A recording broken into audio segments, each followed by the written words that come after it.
I'm original CET Cooperative Housing Society member, one of the retired employees of the CET. Okay.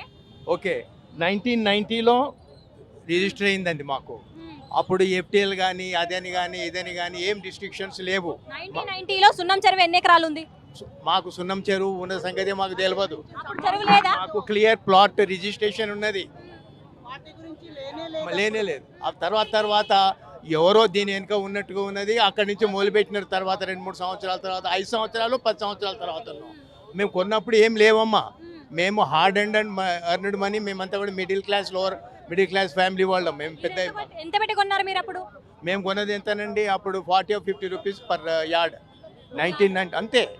ఆ రోజుల్లో ఆవుల సాంబశివరావు అని చెప్పి is justice of AP high court అనుకుంటాను, వాళ్ళ ద్వారా ఇది కొన్నాము. కావాలంటే మీరు ఎప్పుడైనా సేల్ డీడ్ మీకు కావాలంటే మొత్తం తీసి చూసుకోండి. మొత్తం సిఎట్ ఎంప్లాయీస్. తర్వాత ఎందుకంటే కొందరు నాన్ సిఎట్ ఎంప్లాయీస్ కూడా ఉన్నారు, సిక్కులు వాళ్ళు వీళ్ళు ఉన్నారు. కానీ ఏంటంటే మాకు క్లియర్ అని చెప్పి ఇచ్చినారు. తర్వాత ఎఫ్టీఎల్ అన్నారు. ఒక బండగా ఇప్పుడు మీరు ఒకటి క్లియర్ చేయాల్సింది ఏంటంటే 1990లో కొన్నారు మీరు. అక్కడ కొన్నప్పుడు ఆడ సున్నం చెరువు ఉందా లేదా?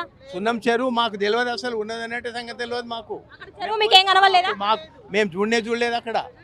మాకు మామూలుగా మాకు రిజిస్ట్రేషన్ అయిపోయింది, మేము పోయి అక్కడ ల్యాండ్ చూసుకున్నాము. తర్వాత లేఅవుట్ ఉన్నది, లేఅవుట్ పక్కన మాకు చెరువే లేదు. మాకు చెరువు ఎంతో దూరంలో ఎక్కడో ఉన్నదని చెప్పేసి తర్వాత వీళ్ళు చెప్పడము. తర్వాత చూస్తే అక్కడ చెరువు ఉంది, అటువైపు లేదని అనను. కానీ ఫస్ట్లో మేము రిజిస్ట్రేషన్ చేసినప్పుడు లేదు మాకు. తర్వాత ఏం చేసినారు ఏంటో అర్థం కాదు. తర్వాత వీళ్ళు రావడం వాళ్ళు రావడం అంతే.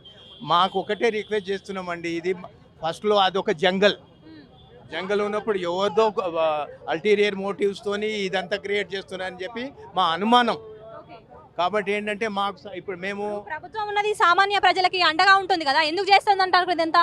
సామాన్య ప్రజలనే ముంచుతున్నది, సామాన్య ప్రజలకు అండగా ఉండలేదు, వాళ్ళనే ముంచుతున్నది.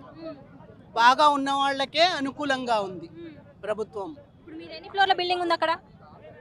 బిల్డింగ్ లేదు, ల్యాండ్ ఉంది, ల్యాండ్ లో కట్టుకొని ఇస్తలేరు, కాంపౌండ్ వాల్ కట్టుకొని ఇయ్యరు, ముట్టనియరు. మేము దాన్ని క్లీన్ చేస్తే ఈ ట్యాంకర్ వాళ్ళు వచ్చి అక్కడ పార్కింగ్ చేసుకుంటున్నారు. వాళ్ళని మేము పలకరించేటట్టు లేదు. అంతా కూడా అరాచకం. అక్కడ ఏంటంటే దుర్మార్గం నడుస్తున్నది.